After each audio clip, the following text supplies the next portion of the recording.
नमस्कार, छत्तीसगढ़ की इस महा डिबेट में आपका बहुत स्वागत है। मैं हूं आपके साथ प्रशंसा। आज हम सरकार के महाप्लान के बारे में चर्चा करेंगे। एक ऐसा प्लान जिसके चलते लाल आतंक खात्मे की ओर है और इसका पूरा श्रेय जाता है गृह मंत्री अमित शाह को। उन्होंने ऐसा मास्टर प्लान बनाया जिसके चलते जवानों के भी हौसले बुलंद है। दरअसल आपको बता दें कि छत्तीसगढ़ नक्सल प्रभावित राज्य है। अविभाजित मध्य प्रदेश से नक्सल समस्या का दंश झेलते प्रदेश में इस समस्या से प्रत्येक वर्ष हजारों बेकसूर जाने काल के गाल में समा जाती हैं। पर अब इस समस्या का स्थायी समाधान होगा। छत्तीसगढ़ सहित देश के 27 जिलों में फैले नक्सल आतंक का जल्द ही सफाया होगा। केंद्रीय गृह मंत्री अमित शाह ने देश भर से नक्सल समस्या को 31 मार्च 2026 तक समाप्त करने की डेडलाइन दी है। इसके बाद केंद्र और राज्य की सरकार तेजी से इसी दिशा में लगातार काम कर रही है। नासूर बन चुके नक्सलियों के खात्मे के लिए केंद्रीय गृह मंत्री बीते महीने छत्तीसगढ़ में 2 दिनों के प्रवास पर रहे, जहां उनके साथ मुख्यमंत्री विष्णुदेव साय और गृह मंत्री विजय शर्मा ने धुर नक्सल प्रभावित इलाकों में जवानों के साथ कैंप में रुके और जवानों से सीधी बात भी की। वे बस्तर के स्कूलों में गए, स्थानीय लोगों से बात की और उन्हें सरकार के प्रति आश्वस्त किया। देश के इतिहास में पहली बार कोई गृह मंत्री बस्तर के माओवाद प्रभावित क्षेत्र में रात बिताने के लिए पहुंचा। इससे आपको बता दें कि जवानों के हौसले बुलंद हुए तो नक्सलियों की खुली चुनौती भी मिली। शाह ने नक्सलियों से बंदूक छोड़ समाज की मुख्य धारा से जुड़ने की अपील की है। वहीं राज्य सरकार नक्सलियों के खात्मे के लिए विशेष अभियान भी चला रही है। सरकारी आंकड़ों की बात करें तो दिसंबर 2023 से दिसंबर 2024 तक एक साल की ही अगर बात कर ले तो सुरक्षा बलों ने 125 मुठभेड़ों में 213 नक्सलियों को मार गिराया है और 286 हथियार बरामद किए हैं। इसके अलावा 335 आईडी बरामद की है। पुलिस ने 937 नक्सलियों को गिरफ्तार किया है और 800 नक्सलियों ने आत्मसमर्पण भी किया है। हालांकि 2024 में नक्सलियों के खिलाफ कई बड़े ऑपरेशन भी हुए। 4 अक्टूबर 2024 को दंतेवाड़ा के जंगल में 31 नक्सली, जिनमें शीर्ष कमांडर भी शामिल थे, मारे गए। इसी तरीके से अगर अन्य जिलों की बात करें, बीजापुर, नारायणपुर और सुकमा में भी सुरक्षा बलों ने बड़ी कामयाबी हासिल की। सुरक्षा बलों की कार्रवाई से नक्सल प्रभावित क्षेत्रों में विकास कार्यों को गति मिली है और प्रदेश में जिस तरीके से डबल इंजन की सरकार है, उससे जल्द ही नक्सलियों का सफाया होगा। लेकिन कुछ सवाल अभी भी हैं जिनके जवाब मिलना बाकी है। प्रतिक्रिया सामने आई है सरकार की तरफ से, इसके साथ ही विपक्षी दल की तरफ से क्या कुछ प्रतिक्रियाएं हैं, पहले आपको सुनवाते हैं और उसके बाद इसी पर चर्चा को आगे बढ़ाएंगे। अब ये नक्सलवाद के कारण अब तक बैंक अकाउंट नहीं खुले। यहाँ अभी मैं जाकर आया 1 किलोमीटर दूर इस सीआरपीएफ के बहादुर जवान खड़े हैं। इन्होंने एक कैंप लगाया है जिसके कारण ये सारी सुविधाएं आपके पास अब पहुंचेगी। ये कैंप बनने के कारण आपको सारी सुविधाएं मिलेगी। स्कूल चलेगा, कैंप में एक छोटा सा अस्पताल है, वहां आप इलाज करा सकते हो और ये पूरा क्षेत्र अब कोई नक्सलवादी आपको परेशान न कर पाए, इस प्रकार का बनाने का अपने सीआरपीएफ के बहादुर जवान मोदी साहब ने इसीलिए भेजे हैं। यहाँ पर पानी, घर, ये सारी सुविधाएं 1 साल के अंदर कर देगी सरकार। आपको यहाँ शांति बनाकर रखनी है। केंद्र की सरकार और माननीय गृह मंत्री जी लगातार लगे हुए हैं कि छत्तीसगढ़ में अमन चैन हो, छत्तीसगढ़ में शांति हो। और हमारा बस्तर अंचल जो कभी शांति का टापू था और अपनी संस्कार और संस्कृति से हम सबको आकर्षित करता था, ऐसी जगह पे अगर किसी प्रकार की नक्सलियों के कारण वहाँ की विकास रुका हुआ है, वहाँ की जनता परेशान है, इस चीज़ को देखते हुए भारतीय जनता पार्टी की केंद्र की सरकार और राज्य की सरकार लगातार इस प्रयासरत में है कि वहाँ से जो बस्तर अंचल जो है नक्सल मुक्त हो। केंद्र सरकार, डबल इंजन सरकार हमेशा दावा करते आई है कि 2026 में नक्सलवाद खत्म कर देंगे, लेकिन जिस तरह से नक्सलवाद के आड़ में वहाँ के निर्दोष आदिवासियों को मारा जा रहा है, ये कहीं न कहीं गलत है।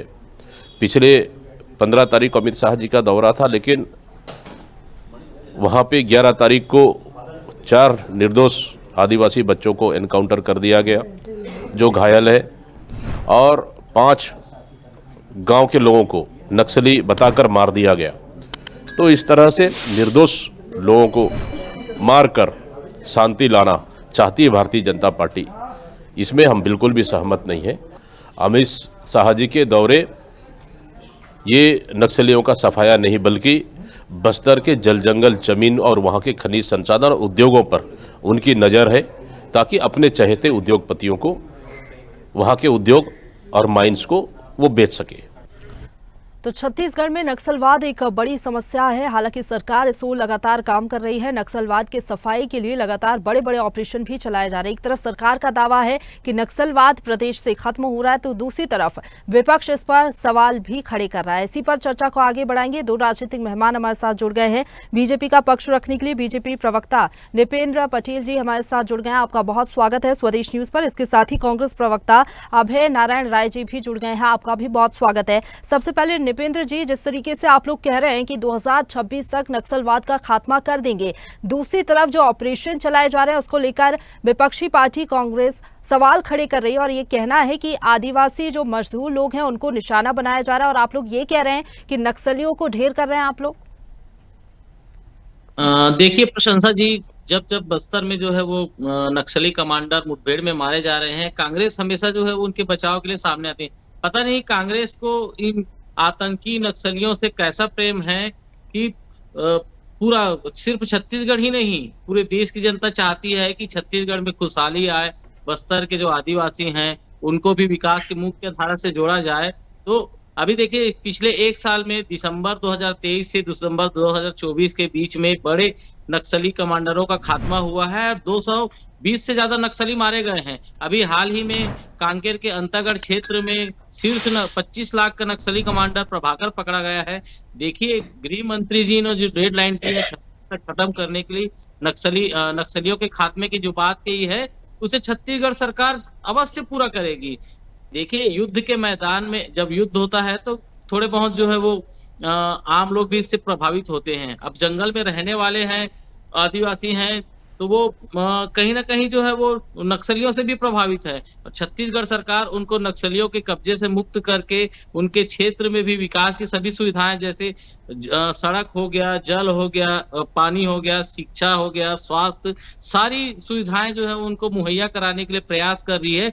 इसीलिए सरकार बनने के बाद में जो एकदम घोर नक्सली प्रभावित था, जहां पर आम लोगों की जाना माना था, उन क्षेत्रों में 25 से ज्यादा नए कैंप खोले गए हैं। और विकास के साथ ही साथ जहां सुरक्षा बलों के द्वारा नक्सलियों का खात्मा किया जा रहा है, साथ ही साथ आदिवासियों के लिए विकास के कार्य भी किए जा रहे हैं। चलिए ठीक है, आप जिस तरीके से कह रहे हैं लगातार विकास के कार्य किए जा रहे हैं, बस्तर की तस्वीर भी बदल रही है, लेकिन अभय जी, जो आरोप आप लोग लगा रहे हैं, सरकार का तो यही कहना है कि बड़े ऑपरेशन भी चला रहे हैं, सरकारी आंकड़े जो बता रहे हैं उसके मुताबिक तो नक्सलियों को ढेर भी किया है, लगातार मुख्य धारा से वो जुड़े भी हैं, बस्तर की तस्वीर भी अब देख रहे हैं बदल तो रही है। फिर आखिरकार विपक्ष को आपत्ति क्या है? अगर सरकार बेहतर काम कर रही है, नक्सलवादियों का खात्मा हो रहा है, तो आखिरकार कांग्रेस को इस पे भी आपत्ति क्यों हो जाती है? संसा जी, कांग्रेस को नक्सल के खात्मे पे कोई आपत्ति नहीं। कांग्रेस हमेशा से हिंसा का विरोध करती रही है। कांग्रेस के विचारधारा में, सोच में हिंसा नहीं है। हम महात्मा गांधी के रास्ते पे चलने वाले लोग अहिंसा के रास्ते, लोकतंत्र में चुनाव लड़कर सत्ता बनाने की बात रखते हैं, और नक्सली बंदूक के बल पर, हिंसा के बल पर सत्ता चाहते हैं। यही फर्क है नक्सल में और बाकी राजनीतिक दलों में। इसलिए हम नक्सल के इस सोच के हिंसा के रास्ते हम सत्ता पाएंगे, हम उनके विरोधी हैं। और भी वामपंथी पार्टियां इस देश में, सीपीआई, सीपीएम, सीपीआईएमएल, तमाम राजनीतिक पार्टियां वामपंथ के काम कर रही हैं, जो लोकतंत्र में विश्वास रखती हैं, चुनाव लड़ती हैं और चुनाव के रास्ते सत्ता में आना चाहती हैं। लेकिन नक्सली, जो नक्सलवाद को मानने वाले लोग हैं, वो हिंसा के रास्ते सत्ता में आना चाहते हैं। इसके हम घोर विरोधी है। रही बात भारतीय जनता पार्टी की नीयत और नीति, न तो इनकी नीति ठीक है, न इनकी नीयत ठीक। नीति की बात इसलिए कर रहा हूं कि 23 से 24 के आंकड़े गिना दे रहे हैं कि 2000 लोग लगभग गिरफ्तार की संख्या मान लीजिए, आत्मसमर्पण की संख्या मान लीजिए, और जिनको आपने ढेर कर दिया है, जो मारे गए, उन तीनों चारों की संख्या को जोड़ लें तो 2000 के आसपास लोगों को आपने एक साल में मारा है। आप भी मार रहे हैं, नक्सली भी मार रहे हैं, दोनों तरफ से मारामारी हो रही है। और अभी भाजपा प्रवक्ता ने बड़े आराम से कह दिया कि जब युद्ध होते हैं तो कुछ लोग, आम लोग तो उसमें प्रभावित होते हैं। 11 निर्दोष बच्चों को गोली लग गई, जिनकी इलाज चल रही है, वो आम बात है। पांच लोग उस दिन निर्दोष मारे गए, ये आम बात है। आप नक्सली मारिए, नक्सली के आड़ में आदिवासी न मारे जाए। हमारा तो आरोप यही है कि जब गोली चलती है दोनों ओर से तो केवल आदिवासी मारे जाते हैं। पुलिस की गोली चली तो, और नक्सलवादियों की गोली चली तो आदिवासी। चलिए ठीक है, आपकी आपत्ति यही है कि जो निर्दोष लोग हैं। थोड़ा समय लीजिएगा जी, थोड़ा समय लूंगा, फर्जी एनकाउंटर ना हो। दूसरी बात दीपक भाई जी ने कही है, आप ही के चैनल पे भी कही है, हमने सुना है कि आखिर बस्तर को किसको सौंपने की तैयारी है। देखिए, नक्सल का खात्मा हो रहा है, उसका बहुत बड़ा कारण है नक्सलवाद देश से समाप्त हो रहा है। चाहे वो आंध्रा में रहा हो, उड़ीसा में रहा हो, महाराष्ट्र में रहा हो, समाप्त हो चला है। छत्तीसगढ़ में भी समाप्ति की ओर है। इसका बहुत बड़ा कारण है जो 5 साल भूपेश बघेल की सरकार ने बस्तर को लेकर काम किया, जो जन योजनाएं चलाई और व्यक्तिपरक विकास, हर व्यक्ति के जेब में पैसा जाए। अब गांव वाले, अब बस्तर के लोग नहीं ठीक है अभय जी, ये क्रेडिट क्यों लिया जाता है, समझ नहीं आता क्रेडिट क्यों लेती है सरकार है आखिरकार। में भर्ती करने के लिए। चलिए ठीक है, आपकी सरकार तो चली गई, अभी बात हो रही है बीजेपी सरकार की। श्रेय लेने के लिए कोई भी खड़ा हो, नक्सलवाद का सफाया हम सब ठीक है अभय जी, लेकिन यहाँ पर क्रेडिट लेने की जरूरत नहीं है। नक्सलवाद एक ऐसा मुद्दा है जिस पर क्रेडिट लेने की जरूरत। ठीक है, आपके पास मैं लौटूंगी। निपेंद्र जी, आपने सुना तमाम आरोप अभय जी की तरफ से लगाए गए। वो तो ये कह रहे हैं कि भूपेश बघेल की जब सरकार थी, तत्कालीन कांग्रेस सरकार, तमाम जो अभियान चलाए गए और जो कार्रवाइयां हुई हैं जवानों की तरफ से, उसी का नतीजा है कि आज जो नक्सली हैं आत्मसमर्पण कर रहे हैं। क्या कहेंगे? साथ ही साथ उनका भी ये कहना है कि फर्जी एनकाउंटर मत करिए। देखिए, आप 5 साल के आंकड़े और अभी पिछले 1 साल के भाजपा सरकार के आंकड़े देख लीजिए ना, कि कांग्रेस सरकार में कितने मुठभेड़ हुए। और जहां तक इन्होंने बच्चों और निर्दोषों की जान जाने की बात की, देखिए सुरक्षा बलों ने स्पष्ट किया है कि जिस दिन मुठभेड़ हुई, उन्होंने, नक्सलियों ने अपने बड़े लीडरों को भगाने के लिए बच्चों का इस्तेमाल किया। उस बीच जो है वो गोलीबारी में बच्चे घायल हुए हैं। देखिए, भाजपा सरकार पूरी तरीके से प्रतिबद्ध है कि हम नक्सलियों का खात्मा करेंगे और बस्तर जो है विकास की मुख्य धारा से जुड़ेगी। अभी इन्होंने आरोप लगाया कि उद्योगपतियों को देने के लिए, तो क्या सिर्फ एक आरोप के चलते बस्तर को फिर से वैसा ही छोड़ दिया जाए, नक्सलियों के भरोसे, आदिवासियों के उनको मारने, नक्सलियों के बीच मरने के लिए छोड़ दिया जाए? देखिए, नक्सली अपने फायदे के लिए बस्तर के निर्दोष आदिवासियों की हत्या करते हैं और ये क्रूर आतंकवादी हैं। इनका देश से, छत्तीसगढ़ से खात्मा बहुत जरूरी है। और देखिए, जैसे ये देश के पहले गृह मंत्री थे हमारे अमित शाह जी, जिन्होंने सुरक्षा बलों के बीच में जाकर उनका हौसला बढ़ाया और नक्सलियों को खुली चुनौती देते हुए कहा कि वो या तो आत्मसमर्पण करें या फिर मुठभेड़ में मरने के लिए तैयार रहें। कि डबल इंजन की सरकार छत्तीसगढ़ में है। भूपेश विष्णुदेव सरकार की जो सुशासन की सरकार है, वो जल्द ही जो डेडलाइन दिया गया है मार्च 2026 तक, नक्सलियों का खात्मा करके जो आम जो क्षेत्रों में जैसी सुविधाएं मिल रही है लोगों के, वो सारी सुविधाएं जो है वो बस्तर के नक्सल प्रभावित आदिवासियों को भी मिलेगी। देखिए, हमारी तरफ से जो है वो जो नक्सल प्रभावित या पीड़ित है उनके विकास के लिए सारे प्रयास किए जा रहे हैं। अभी हाल ही में 15,000 प्रधानमंत्री आवास जो है वो नक्सली पीड़ित और प्रभावितों के लिए जो है वो सेंशन किए गए हैं। उनके लिए अलग से योजना जो चलाई जा रही है, आयुष्मान कार्ड हो गया हो या फिर स्कूल में उनके बच्चों को एडमिशन का मामला हो, सारे विकास के कार्य जो है वो किए जा रहे हैं। चलिए ठीक है अभय जी, आपने सुना तमाम बातों का जिक्र किया है निपेंद्र जी ने। फर्जी एनकाउंटर की जो आप बात कर रहे हैं उसका जवाब भी दिया गया। साथ ही साथ इस बात से तो आप भी इत्तेफाक रखते होंगे कि जो नक्सल प्रभावित जिले थे, पहले उनकी संख्या लगभग 90 के आसपास थी, अगर मैं गलत नहीं हूँ तो अब शायद 40 हो गई है। तो कहीं ना कहीं ये संख्या जो है घटकर कम हुई है। बस्तर की तस्वीर आप देख ही रहे हैं, वहाँ पर लगातार हम देख रहे हैं नए स्कूल खुल रहे हैं और अभी हाल ही में हमने देखा ओलंपिक का भी आगाज हुआ वहां पर। तो कहीं ना कहीं सरकार काम तो कर रही है, तस्वीर तो बदल रही है ना। मैं पहले ही कहा कि नक्सलियों की सबसे बड़ी समस्या आज की तारीख में ये हो गई है कि उनको लोग नहीं मिल रहे। जो गांव वाले, जो बस्तर के लोग नक्सलवाद से प्रभावित होकर उनके साथ जाते थे, उन्होंने अब बंद कर दिया है जाना। वो उनके लिए मुखबिरी नहीं कर रहे हैं। ये सफलता है, और ये सफलता तब हुई जब 5 साल में उनका व्यक्तिपरक विकास हुआ। हमने धान के पैसे दिए, 62 वनोपज को सरकारी मूल्य पे खरीदने का काम किया। हमने दाई दीदी योजना के तहत स्वास्थ्य सुविधा कराई। हमने नल जल को उनके गांव तक पहुंचाया। जो घोर नक्सल इलाका था वहां हमने सड़कें बनाई। और मैं तो कह रहा हूं, ये कह रहे थे कि अमित शाह जी पहले गृह मंत्री हैं, केंद्रीय गृह मंत्री वो पहले हो सकते हैं।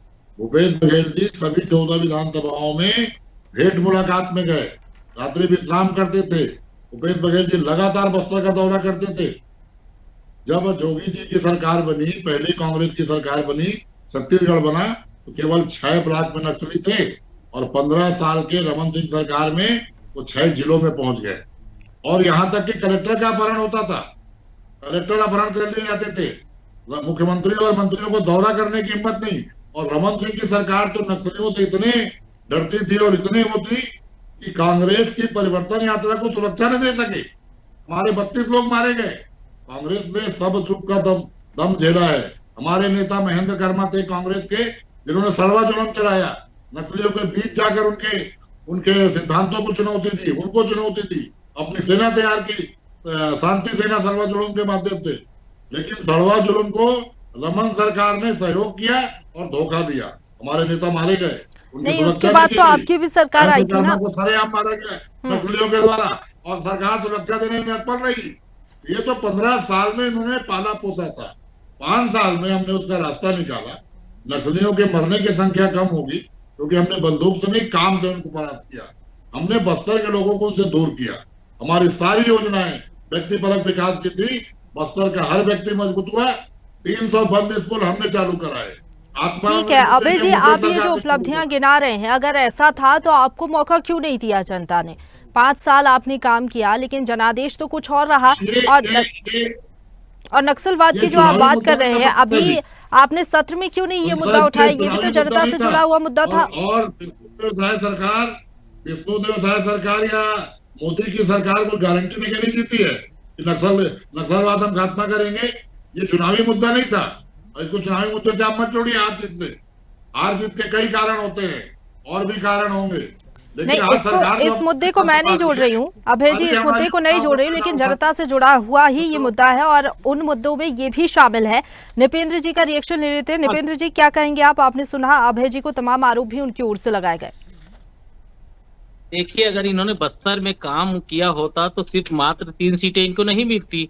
इन्होंने सिर्फ बातें बनाई हैं, काम नहीं किया। बस्तर का आज जो विकास आपको दिखता है वो पिछली डॉक्टर रमन सिंह सरकार के कार्यकाल में और अभी जो 1 साल में विष्णुदेव साय की सरकार ने जो काम किया है। देखिए, हमारी जो सरकार है वो आदिवासियों के उत्थान, उनके विकास के प्रति प्रतिबद्ध है। हमारी सरकार ने एक आदिवासी को राष्ट्रपति बनाया है और हम जो काम कर रहे हैं ये गिनाने लगे। अगर इन्होंने इतना ही अच्छा काम किया होता तो मात्र 5 साल में ही जनता इनको क्यों ना काटती।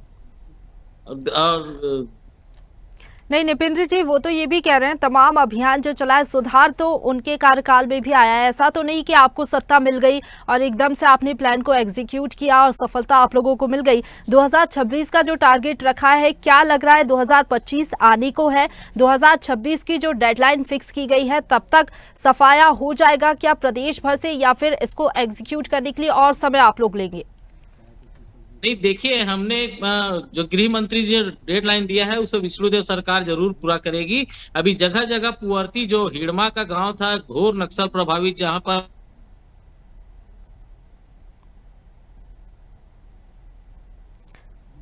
चलिए ठीक है निपेंद्र जी, आपकी आवाज नहीं आ रही है। अभय जी, आप बताइए कि फर्जी एनकाउंटर का जो आप जिक्र कर रहे हैं, आपकी क्या आपत्ति सिर्फ यही है या फिर कोई और भी आपत्ति है आपकी कार्रवाई को लेकर? जो लगातार जवान काम कर रहे हैं, बड़े ऑपरेशन चलाए जा रहे हैं, इसको लेकर क्या और कोई भी आपत्ति है विपक्ष की?